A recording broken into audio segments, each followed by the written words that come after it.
आदेश जयश्री महाकाल।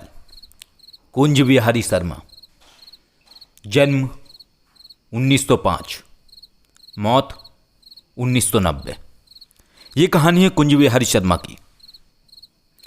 कुंज बिहारी शर्मा जो कि धन का बहुत ही बड़ा अभिलाषी व्यक्ति था, जिसके जीवन का एक उद्देश्य था कि उसको जमीन का खजाना प्राप्त करना है। कुंज बिहारी शर्मा के जीवन के वृतांत मेरी आंखों के सामने जीवंत हो उठे। मैं उस जीवन में पहुंच गया जिस जीवन में कुंज बिहारी शर्मा अपनी तांत्रिक शक्तियों की मदद से जमीनी खजाने को प्राप्त करने की चेष्टा कर रहा था। यह सब कुछ हम ऐसे देख रहे थे जैसे ये सब कुछ हमारी आंखों के सामने ही हो रहा है। कुंज बिहारी शर्मा यानी कि हम, कुंज बिहारी शर्मा सन ऑफ परम शंकर शर्मा, गांव खटरा। ये सारे रहस्य, ये सारी बातें बिल्कुल इस तरीके से जीवंत हो उठी जैसे मैं अपने उसी जीवन में जी रहा हूं। पत्नी, तारा, बच्चे 3, सब कुछ याद आने लगा। हर गली और उसका जीवन का व्यक्तित्व सब कुछ दिखने लगा। एक दुबला सा शरीर, इठी हुई सफ़ेद मूछें, मूछों पर ताव देता हुआ सफ़ेद बालों में तौलिया लगाए हुए कुंज बिहारी शर्मा अपने पशु के पास बैठा उसको चारा खिला रहा था। ये सारे दृश्य दिख रहे थे और ये इस तरीके से हो रहा था जैसे मेरा पूर्व जन्म मेरी आंखों के सामने आ गया और मैं इतना भाव विभोर हो गया जैसे मुझे वो सभी पुराने लोग याद आने लगे। मुझे मेरी पत्नी तारा याद आने लगी, मुझे मेरे बच्चे याद आने लगे, मुझे वो जीवन की अनंत घटनाएं याद आने लगीं, वो समस्त तांत्रिक शक्तियां याद आने लगीं, मेरे द्वारा किए हुए कर्म मुझे याद आने लगे, मेरे द्वारा की हुई सिद्धियां, कार्य, शक्तियां, जमीन के खजाने को प्राप्त करने की अभिलाषा, ये सारी बातें, सारे वृतांत जीवांत हो के मेरे अंदर एक व्याकुलता को प्रकट कर रहे थे। मैं कुंज बिहारी शर्मा के जीवन के बहुत सारे दृश्यों को देखने लगा और इन दृश्यों को देखने के साथ ही मैं उस दृश्य के पास पहुंचा जिस समय कुंज बिहारी शर्मा अपनी शक्तियों की मदद से उसके घर में गढ़े हुए 7 हांडी, खजाने की हांडियां खोजने की चेष्टा कर रहा था। यह खजाना कुंज बिहारी शर्मा के ही घर में था, कहीं और नहीं था। कुंज बिहारी शर्मा कई सारी शक्तियों को करने वाला व्यक्ति, कई सारी तांत्रिक शक्तियों को प्राप्त किया हुआ व्यक्ति, शमशानी विद्याओं का जिसको ज्ञान था, मारण विद्या से लेकर जमीनी खजाने को बांधने वाली शक्तियों का भी जिसे बोध था। कुंज बिहारी शर्मा अपनी शक्तियों की मदद से उस खजाने की रक्षा कर रही जितनी शक्तियां होती हैं, जो भी नांग होते हैं, उन सभी को बांध देता है। खुदाई चालू होती है। कुंज बिहारी शर्मा के घर में ही खुदाई चालू होती है। कुंज बिहारी शर्मा अपने बच्चों के साथ मिलकर अपने ही उस घर में खुदाई करना शुरू कर देता है जिस कक्ष में खजाना था। 7 खजाने की हांडी बहुत होती हैं, पर्याप्त खजाना था जो कुंज बिहारी शर्मा के जीवन को बदल सकता था। और कुंज बिहारी शर्मा के जीवन की अभिलाषा ही ये थी कि उसे जमीनी खजाना प्राप्त करना है। कुंज बिहारी शर्मा ने जमीन खोदना शुरू किया अपने बच्चों के साथ।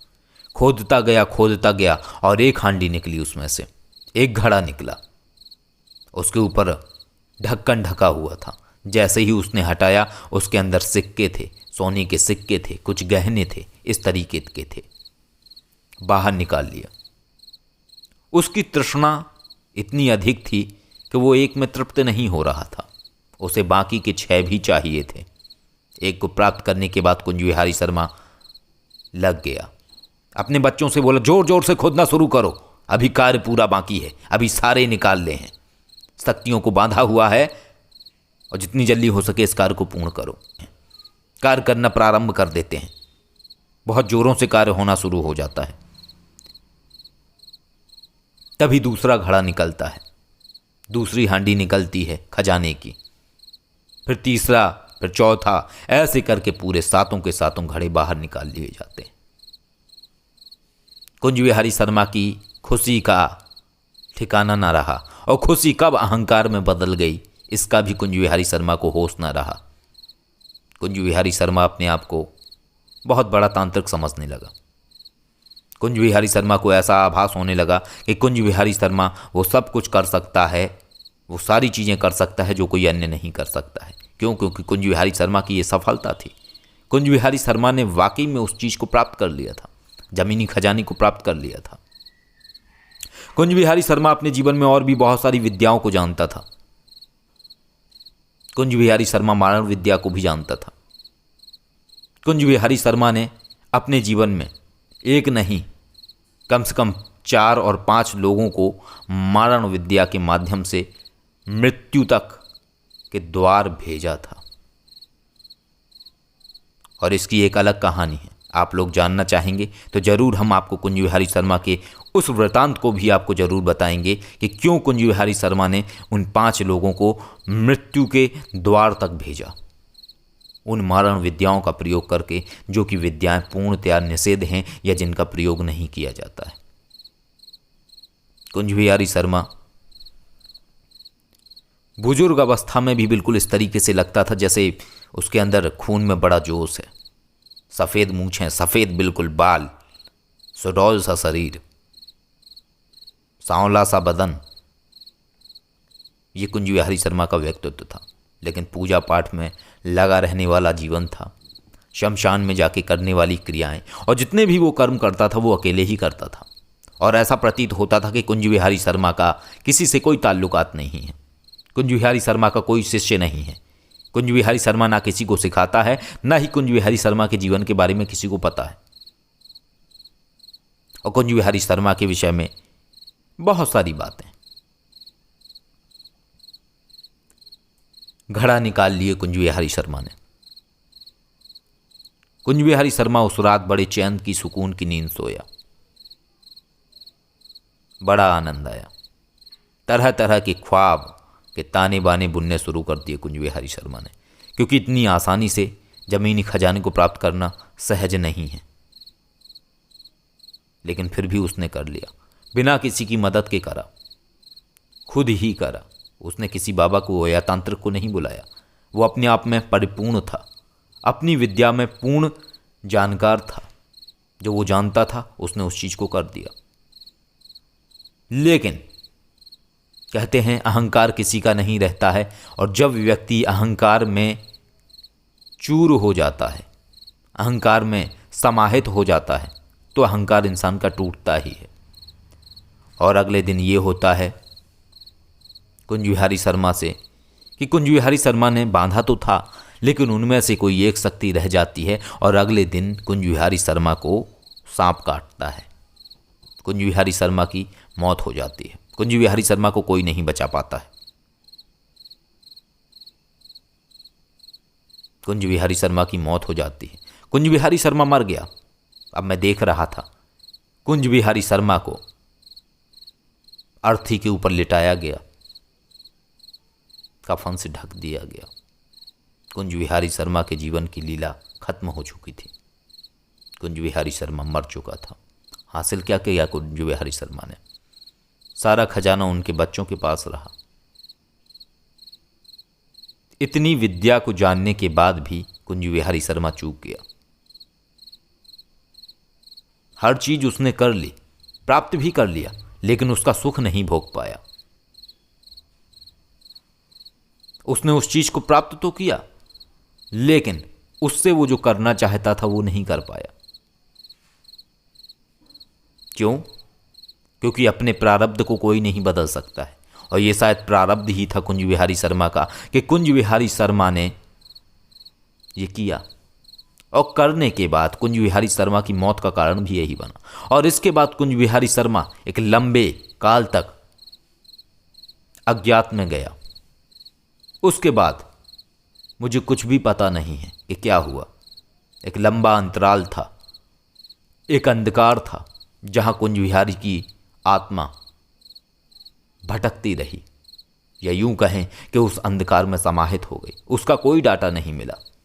मैंने बहुत जानने की कोशिश की लेकिन कुछ भी पता नहीं लगा। कुंज विहारी शर्मा की आत्मा ने आखिर इस दरमियान में किया क्या? काफी लंबे वक्त तक कुंज विहारी शर्मा की आत्मा भटकती रही। कुंज विहारी शर्मा की आत्मा जन्म नहीं ले सकी।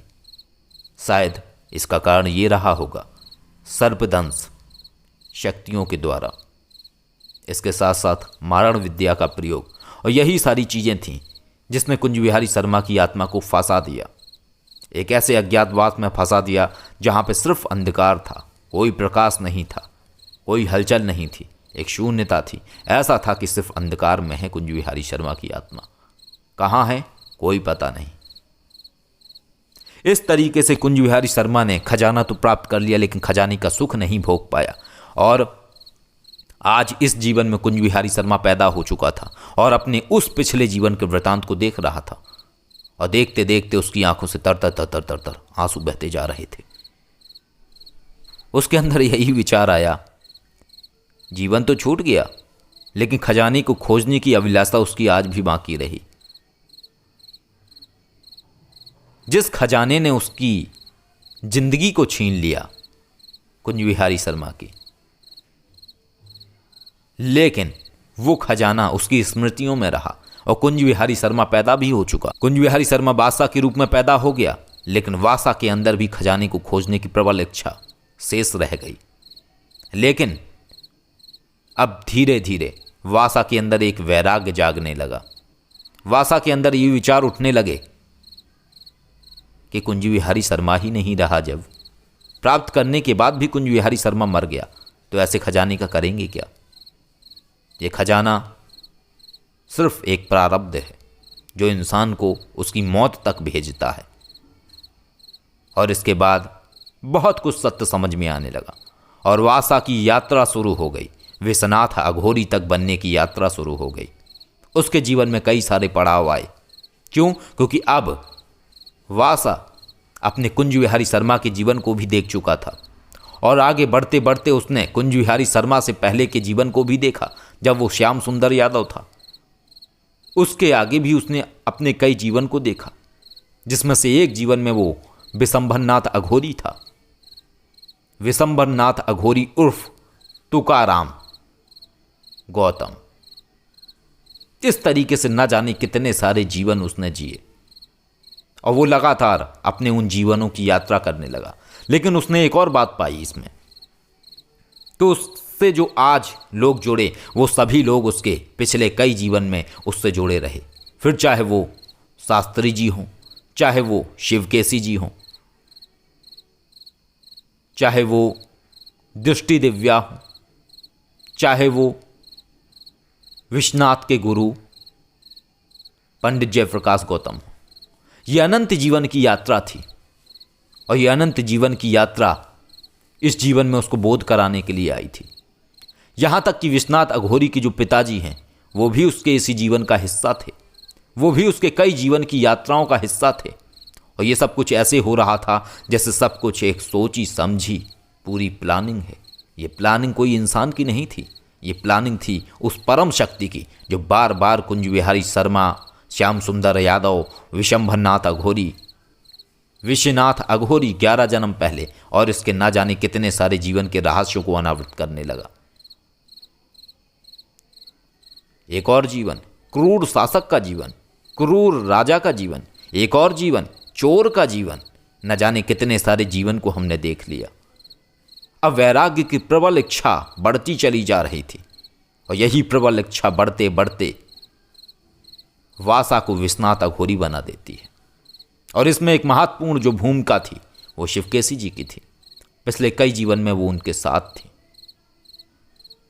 इस तरीके से कुंज विहारी शर्मा की जीवन और मृत्यु की कहानी जब वासा ने देखी तो वासा का जीवन बदल गया। और यही एक कारण है कि आज मैं आपको विश्वनाथ अघोरी इस वृतांत को सुना रहा हूँ। पिछले जीवन को देखने का तात्पर्य सिर्फ इतना होता है कि आप पिछले जीवन में की हुई गलतियों को दोबारा ना दोहराएं। आपने जो पिछले जीवन में गलतियां की हैं उनको दोबारा ना करें। यही अर्थ होता है अपने पूर्व जन्मों को देखने का। आप क्षोभ, दुख महसूस न करें। आप समझ सकें जीवन और मृत्यु के, आप समझ सकें जीवन और मृत्यु के चक्र को, आप समझ सकें कि रहस्य क्या है जीवन का। और यही सब बातें जब जानी तो उनको रहस्यों में पिरोया, और रहस्यों में पिरो के एक पुस्तक लिखी गई, गुप्त रहस्य अनावरण। ये गुप्त रहस्य अनावरण पुस्तक लिखी तो वासा ने, लेकिन इसमें सहयोग था शिवकेशी का, क्योंकि दोनों ही एक कार्य पर कार्य कर रहे थे, और वो कार्य था निर्वाण की प्राप्ति। इस जीवन में उन्होंने पूरी कोशिश की कि वो उस चीज़ को न दोहराएं जिन्होंने उनको फंसा के रखा। जीवन की यात्राओं में कई सारे लोग आए, कई अलग अलग किरदार भी आए। किसी जीवन में कोई और जीवात्मा के साथ हम रहे, किसी जीवन में कोई और जीवात्मा हमारे साथ रही, लेकिन जिस कार्य के लिए जो जीवात्मा जुड़ी होती है वो जीवात्मा उस कार्य के लिए पुनः आती है और पुनः वो सहयोग बनाती है। इसलिए कहा जाता है कि दुख में दुख महसूस न करो, सुख में सुख महसूस न करो, क्योंकि दुख सुख अस्थायी अवस्थाएं हैं। लोग कहते हैं कि मैं जानना चाहता हूं, लोग अपनों के लिए तड़पते हैं और रोते हैं, लेकिन वास्तविकता तो यही है जीवन की कि कोई अपना नहीं। तुम एक संतान पैदा करते हो, तुम सोचते हो कि वो तुम्हारी संतान है, लेकिन वास्तविकता तो ये है कि वो शरीर तुम्हारा है, तुम्हारी संतान का, लेकिन वो संतान तुम्हारी नहीं है, क्योंकि उस संतान में प्रवेश करने वाली जीवात्मा तो स्वतंत्र है, और जो जीवात्मा स्वतंत्र है वो तुम्हारी कैसे हो सकती है। यदि जीवन में अपनों को खोजने की चेष्टा करोगे तो दुनिया कम पड़ जाएगी। हर जगह तुम्हारा कोई ना कोई है, किसी ना किसी जीवन में तुमने किसी ना किसी के साथ अपना जीवन गुजारा है, और जब तुम कभी उसे देखोगे तो तुम्हारा आकर्षण होगा उसके प्रति, तुम्हारे अंदर एक प्रेम और करुणा जागेगी।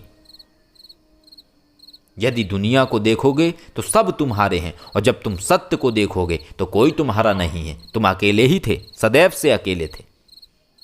जीवन की मृत्यु की ये यात्रा है। इस तरीके से कुंज विहारी शर्मा ने अपने जीवन में खजाना तो खोजा और मौत को भी प्राप्त किया, लेकिन वास्तविकता में यदि इसको देखा जाए तो रहस्य सिर्फ ये बीज बना रहे थे। कुंज विहारी शर्मा के जीवन में जो भी हुआ वो एक सुनियोजित अवस्था थी, ताकि वासना जब पैदा हो तो अपने उस जीवन की यात्रा को देख के अपने जीवन को बदलने की चेष्टा करे, जो उद्देश्य दिया गया है उसको समझने की चेष्टा करे। ये जीवन की यात्राएं हैं साधक, सिद्ध, अघोरी, तांत्रिक या कोई भी बनने की अवस्था एक जन्म की कहानी नहीं है, ये अनंत जन्मों की कहानी है, लगातार चली आ रही कहानी है। यूं ही कोई किसी से नहीं मिल जाता है, यूं ही कोई किसी को नहीं मिलता है। ये जीवन की यात्राएं हैं, इनको समझना अनिवार्य है। इस तरीके से अंत हुआ कुंज विहारी शर्मा का। वो खजाना तो निकला, लेकिन कुंज विहारी शर्मा उसको कभी इस्तेमाल नहीं कर पाया। हमने सोचा भी कि हम जाएं, एक बार फिर से मिलें, वहाँ देखें तो कि हमारे बच्चे कैसे हैं, खोजें तो, लेकिन फिर विचार आया कि किसे तुम खोजना चाहते हो। कुंज विहारी शर्मा के मरते ही उनका बाप मर गया। आज अगर तुम जाओगे तो तुम्हें कोई ना पहचानेगा, और क्या करोगे तुम जाके, कितने रिश्ते बनाओगे, किन किन को संभालोगे। तुम ये तो संभाल नहीं पा रहे हो और तुम रिश्ते बनाते जा रहे हो। यह अवस्थाएं आई तो सारे रिश्ते टूट गए, बंधन टूट गए। मुक्तानंद की अवस्था समझ में आने लगी, और समझ में आने लगा कि जीवन का उद्देश्य सिर्फ है जीवन रहते मुक्त हो जाना, मुक्तानंद की अवस्था को प्राप्त करना। और जब व्यक्ति मुक्तानंद की अवस्था को प्राप्त कर लेता है तो जीवन में व्यक्ति के लिए स्वतः ही निर्वाण